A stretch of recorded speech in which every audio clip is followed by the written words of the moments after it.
Good afternoon and welcome to NYSE TV Live. I'm Trinity Chavez and today is Wednesday, June 26th, and the New York Stock Exchange has maintained its status as the global epicenter of financial markets for 232 years since a group of traders gathered beneath the Buttonwood tree on the corner of Wall and Broad Street in Lower Manhattan and formed what is appropriately known as the Buttonwood Agreement in 1792.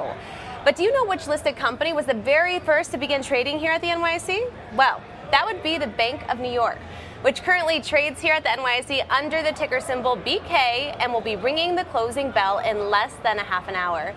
Founded in 1784, BNY's constitution was written by future Secretary of the Treasury, Alexander Hamilton. At Hamilton's urging, the Bank of New York provided the first ever loan to the U.S. government in 1789, only months before Hamilton issued its report on the public credit in January 1790. Following Hamilton's death in 1804, an account was opened at the bank for his family, resulting in what was thought to be the first U.S. trust.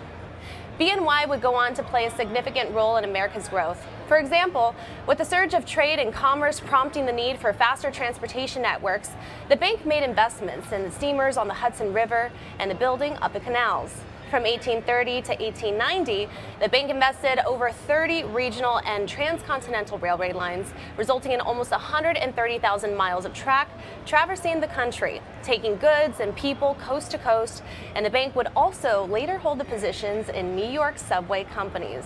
When cities looked to electrify during the late 19th century, the Bank of New York invested in New York utilities, converting gas and coal into electricity. By the early 1900s, widespread electrification meant everything from homes and businesses to appliances like refrigerators were powered by electricity. And during the market crash of 1929, BNY claimed it remained liquid and profitable and even increased deposits during that period. Fast forward 40 years to October 1st, 1969, when the paths of BNY and the NYSE intertwined once again. The Bank of New York Company, a holding company for the Bank of New York County Trust, four upstate New York banks, applied its shares with the NYSE. 2 months later, BNY officially returned to the exchange following a 47-year absence from the stock list, trading under its current ticker symbol, BK. For more on BNY's history for the New York Stock Exchange, I'm bringing in NYSE Chief Historian Pete Ash. And, I'm just going to forewarn you that we're going to continue our live coverage in another area of the building, so we might have to interrupt our interview. So I just want to forewarn you, but we'll definitely come back if we haven't finished it. But, you're here at the New York Stock Exchange. Let's just talk about, tell our viewers about BNY's history, being listed here at the exchange, and just like that whole trajectory. Sure, and I know we're headed to our boardroom to kick that off, but really if you think about it, the New York Stock Exchange isn't formed without the BNY connection. First listed company, first company to trade shares here, and we'll talk after the boardroom a little bit. You don't really even get any of the listing without Hamilton and BNY really playing a role in funding that early U.S. government and making the government a success in a way that had never been seen before in the history of the world. And we're going to get into that and so much more, but as I told our viewers, we have to continue our live coverage from the boardroom, and we will be right back. For those of you I don't know, my name's Lynn Martin. I'm president of the New York Stock Exchange. It's my honor to welcome you all here today. I love celebrating IPOs, but I really love celebrating anniversaries. And my goodness, what an anniversary we're saying, or we're celebrating. Now, I never get to say this next phrase. We're thrilled to welcome our slightly older cousin. Because there aren't many institutions in this world that are slightly older than us. And I mean it when I say it. Without you, there is no us. Had you not been formed 240 years ago, the New York Stock Exchange would not have been formed 232 years ago. Our histories are so intertwined. And what I love more than anything is that they continue to become more intertwined. And what excites me the most is how our futures, the way we modernize markets, add transparency, have customers at our North Star, the way we together are going to transform markets is incredibly intertwined in the future. So thank you. Thank you for everywhere you do business with us. It's an honor to have Bank of New York as the first security listed on the New York Stock Exchange. It's something we take pride in. I also thank you on behalf of my colleagues at our parent company, specifically our founder, chair, and CEO, Jeff Sprecher, for the partnership that we embark upon together, be it the data business, the clearing business, and our execution businesses. So all we can do is simply say thank you, and we can't wait for the next 232 years together. Now, Robin, please come on up.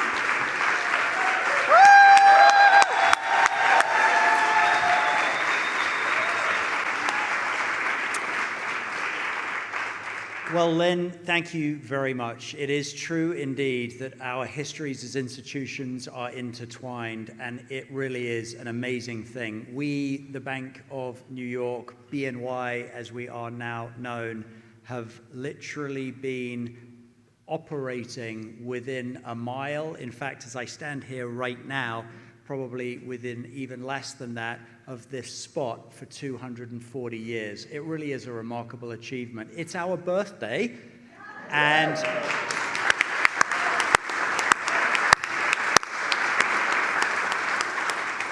in all seriousness, everything that Lynn said in terms of the New York Stock Exchange and how it has both helped to create New York City, enable the country, and really enable capital markets of the world are also true for BNY. We started here in 1784. I guess there was still a buttonwood tree outside. 8 years later, various leaders from BNY and other firms from the city of New York came together under that buttonwood tree and helped to found the New York Stock Exchange. We then became the first stock listed. Wow, what a fun history we have. But we have gone on to do great things in the city and the world. We helped in the Industrial Revolution to be able to finance ships going up and down the Hudson River. We helped to fund the creation of the Erie Canal. We funded the creation of New York City. Our company is truly inextricably linked with this place and with the people of New York. And while now we are one of the world's large global financial services company, making money work for the world all over the world, we will always remember with fondness the fact that it began in this city not far from this very place. So Lynn, thank you for having us. It's super fun to celebrate a birthday, but it's also super fun to celebrate it with you, and really appreciate you all at the New York Stock Exchange having us. Joe, who's looked after us for a long time. I didn't even realize, Joe and his team explained this to me a few weeks ago, that we were such a ubiquitous name on the New York Stock Exchange for the first 140 years of being traded here. We didn't even have a stock ticker, because we were just the bank.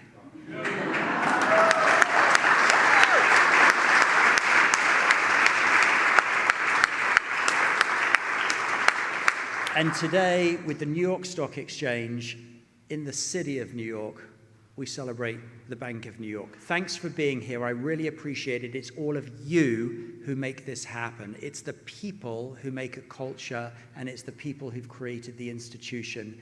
And it really is an absolute privilege to be your representative in helping us unlock the opportunity of the next 240 years. And so deep, deep thanks to all of you and all 50,000 people of the company who've made that possible, working with our clients, enabling our future. But again, thanks for being here. Enjoy being here. And we look forward to celebrating the bell in short order. All right. All right. Don't go anywhere, Robin. As I mentioned, we are at the ripe young age of 232 years old, and we have a couple of traditions. I'm sure you get it even more when you turn 240. But a couple of our traditions are we present our bell ringer every day with a medallion. in commemoration of ringing the bell, in this case, the closing bell. So Robin, it's my honor to present you with today's medallion. Thank you. On the front of the medallion are our 6 pillars, which stand for a variety of things, but most importantly, access to free markets around the globe. And on the back is the buttonwood tree, as Robin affectionately referred to that tree just a few minutes ago. 232 years ago, we were founded under a buttonwood tree, not that far from BNY, and 24 brokers got together there. Most of the principles that they codified there are still in existence today around fairness, transparency, and trust. So congratulations, Robin. Thank you very much, Lynn. And one of the other traditions we have is no one goes away empty-handed, so you all will receive a slightly smaller, not engraved, which you can pick up on the way out. And then one of the other is, Robin, it's my honor to present you with your anniversary of founding certificate, 240 years. Never looked better. Congratulations. Thank you very much.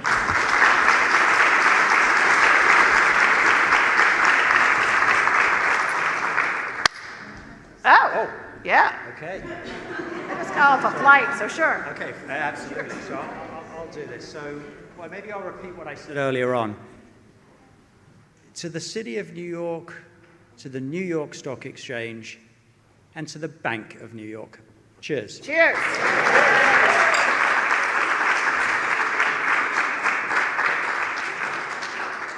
All right, are we ready to have some fun and let the world know what we're celebrating today?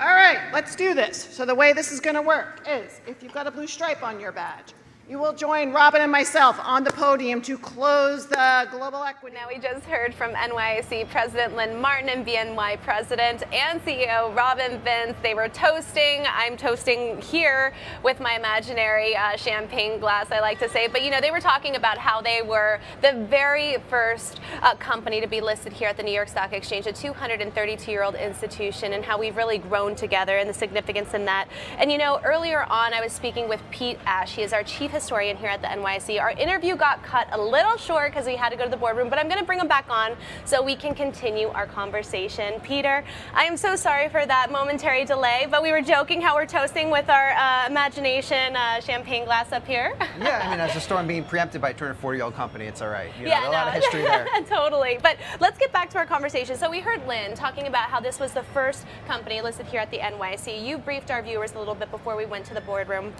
just about the significance in that. But you know, let's talk about how Alexander Hamilton Securities made up the stock list. And you heard, I've actually heard you refer to him previously as the godfather when it comes to the New York Stock Exchange. So talk to me about what you meant by this statement. Yeah, I mean, so BNY, founded by Alexander Hamilton, you know, you were talking at the top of the show about Hamilton's role in the report of the public credit. Yeah. And what that really did was create a bond market. And that bond market was what caused the New York Stock Exchange to be founded. So in 1792, 24 traders got together, so it became known as the Bond Agreement. It founded the stock exchange. And not only did his bonds start the exchange, things listed on the exchange originally were all Hamilton related. So you have the Bank of New York, founded by Hamilton. The first Bank of the United States, founded by Hamilton. And then you have those US bonds trading.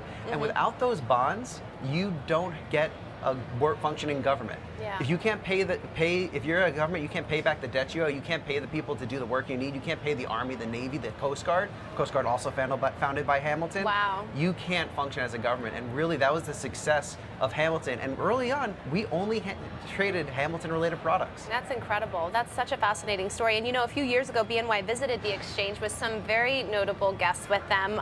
Their founders, Founder Day closing bell, actually. So talk to me about this moment and who the visitors were that were attending. Yeah, it was actually 8 years ago, so it was when they were 232. We're 232 now, as the younger sibling of that. And they came with actually some of the descendants of Alexander Hamilton, and with them, they brought the report of the public credit. Yeah. And so what's fascinating about that is a couple things, and the viewers see on the screen there is, you have this family descendant from obviously Alexander Hamilton, but also when he passed away, as you mentioned, it was the first US trust. Really this idea of generational wealth, of taking care of your family, of leaving a legacy from a financial standpoint, and then also carrying with them the report of the public credit, which is what set up the entire US government's funding.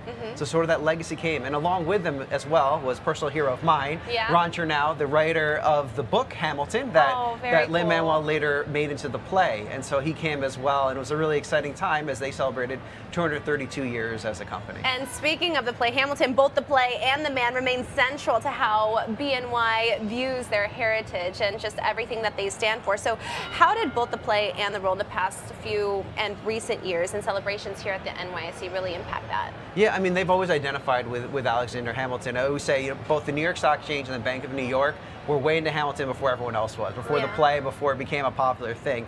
And so even when they listed on the exchange back in 1969 again, their stock certificate, what actually gave value to their security, had a prominent picture of him.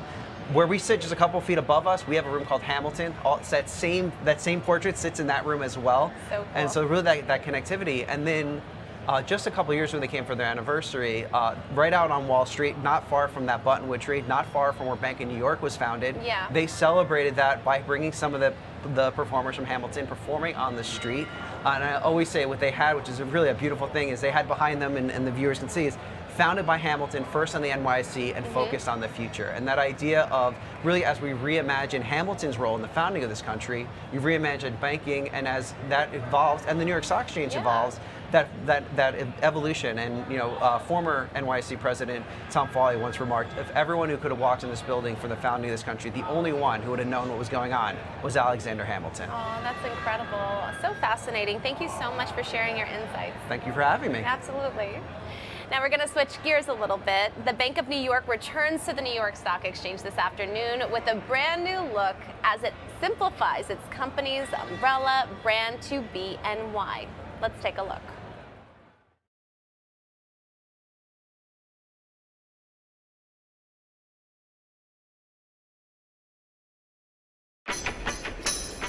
When money works, it works for more people,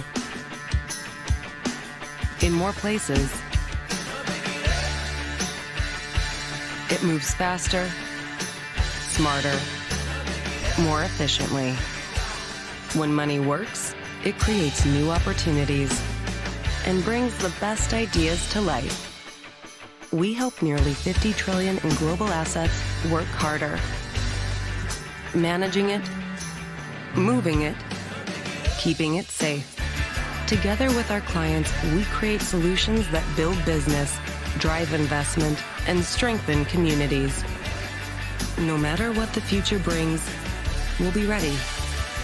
And we'll be working, making money work for the world.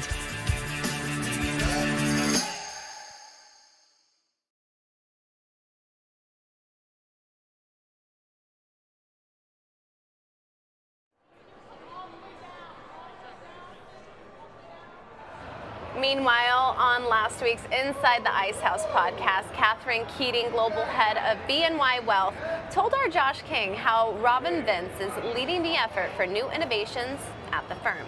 Let's take a look. We think that we're at another inflection point in the financial services industry, and we need to innovate and evolve as we had through our history, and Robin is leading us through that.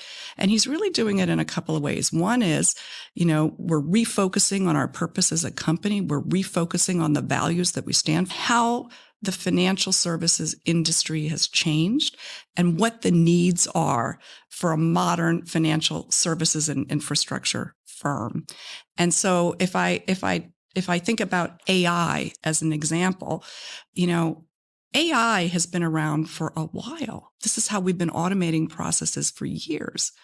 But generative AI, which goes beyond that and develops models and actually ideas, that is very new. And we think that is very important, not just to our company and the financial services industry. It's very important to the economy.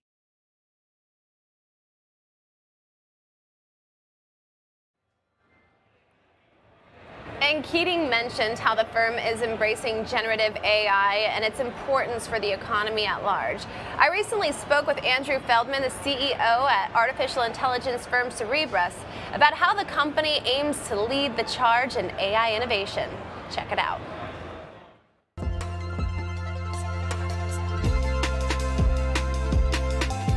We have released our third generation wafer scale engine. And this is, I brought one for you here. This is what it is. Wow. This is the largest chip in the history of the computer industry. Wow. This is a 4 trillion transistor part. The largest other chip is about 80 billion transistors.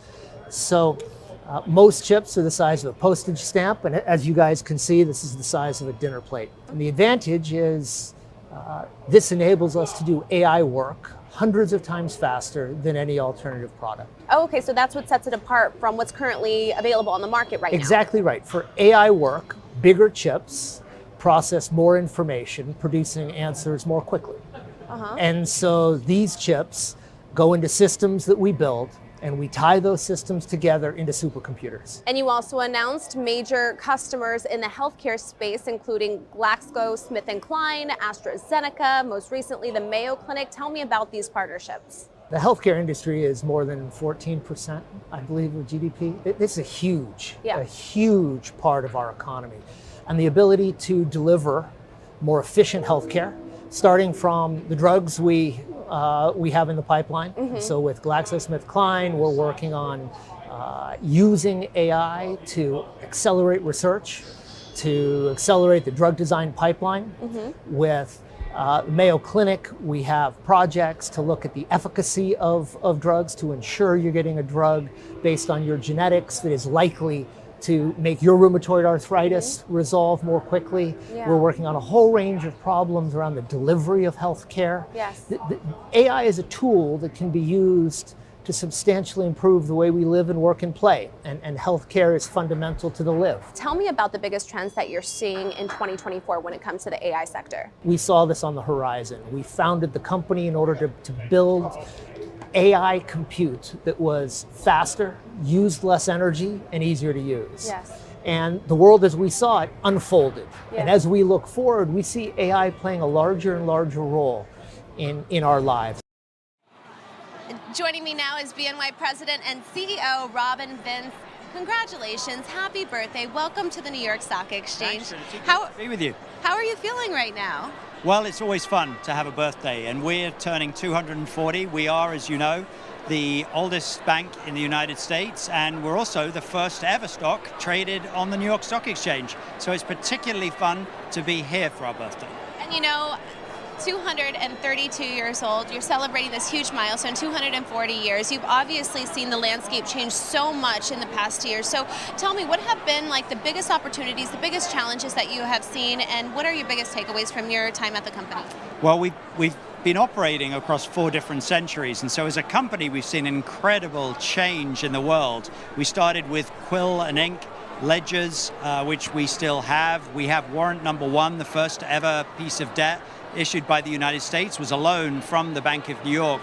We helped to fund steam traffic and boats up and down the Hudson River in the early days of our time. We funded the Erie Canal, the New York Stock Exchange, right through to the modern day, where we've been one of the first banks to make real-time payments, launching new technology in the wealth space. And so it really has been a full arc of history across 4 centuries. Can you tell me more about the different trends that you have noticed when it comes to the investors specifically?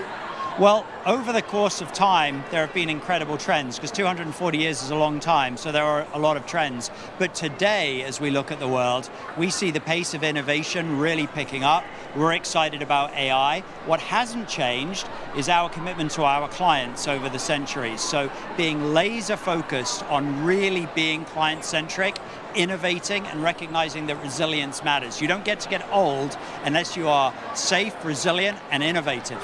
Safe, resilient, and innovative. I think that's the perfect place to leave it. I know that you have to close out the U.S. equity market, so I won't keep you. That's great to be with you. Thanks for having us. Absolutely. I'll let you go. Congratulations. Thank you. All right, we're going to take a look at a few live looks from the floor, and we'll be right back.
Alabama Regional Head Northeast here at the NYSE, is joining me now to talk about, well, he's actually an integral role and has played an integral part of harnessing this relationship with BNY. But let's just talk about all the people who are here, Joe. Yeah. Who's here on the floor with us? So it's a very exciting day, Trinity. We have about 100 people representing the BNY employees from all over the world taking part in today's celebration. Yeah, and what's the significance in this? Talk to me about that relationship building. What all went into harnessing this relationship, especially as they're our first listed company? Sure. Well, let me just first off by saying that every day at the New York Stock Exchange is special. But today, Trinity, is indeed a day of particular importance, for we are honoring the 240th anniversary of the founding of BNY, a milestone of profound significance, not just for the bank, but for the NYSE, the capital markets, and the nation as a whole. Yes, and what have been some of, this is just a little preview. They're going to get much more excited when we close out the bell. But you know, I want to talk, I know you said that every day is special here at the NYSE, but why is this celebration particularly special? Well, I think, Trinity, you have to go back to Alexander Hamilton, BNY's founder, the first Treasury Secretary, right? Hamilton's financial plan in 1790 ensured that the North, particularly New York, would become the financial hub of the new nation, right? Hamilton's financial obligations, along with the Bank of New York, were by far the most actively traded securities in the United States up to the first half of the 19th century. And Hamilton's credit history that he established allowed Jefferson in 1804 to borrow an awful lot of money to Europe to pay for the Louisiana Purchase. I can go on and on about him, Trinity, but short. I always love how when you join me, you always have some cool visuals. Let's zoom in on this. In short, I think that it's not a stretch to say that without Alexander Hamilton, Wall Street would still look like this today. Wow, and you know, the NYSE has seen plenty of new leaders. We have seen so many new leaders throughout the trajectory of the development of the New York Stock Exchange. And you know, Robin Vince was named CEO back in 2022. So what do you have to say about him? Yeah, Robin is an exceptional leader. One who I know that BNY is very grateful to have at the helm. He oversees a bank with over 4 centuries of history, yet he is remarkably forward-looking, commenting many times that you don't get old by being comfortable, but by being resilient, prepared, and always challenging yourself. Robin places innovation at the heart of everything that BNY does, and he is laser-focused on his clients all around the world, all across the financial spectrum. And speaking of sort of everyone around the world, what would you like to say to the BNY team who are watching us now? So I would like to express my heartfelt gratitude to Robin, his predecessors, all the way back to Alexander Hamilton, their leaders, and 54,000 employees around the world for the very special BNY-NYSE partnership. Since 1792, the New York Stock Exchange has proudly stood on the shoulders of our listed companies. And at our birth, Robin gave us BNY gave us the very first pair of shoulders for us to climb on and begin servicing the investing public. And I'll just end with, for 240 years now, they have gotten the country on our feet financially, created the capital market system that is the envy of the world, saw us through wars, panics, recessions, and periods of remarkable expansion, yet the best days of BNY are right in front of them, and we can't wait to see what they're going to do next. Joe, what a heartfelt message. That was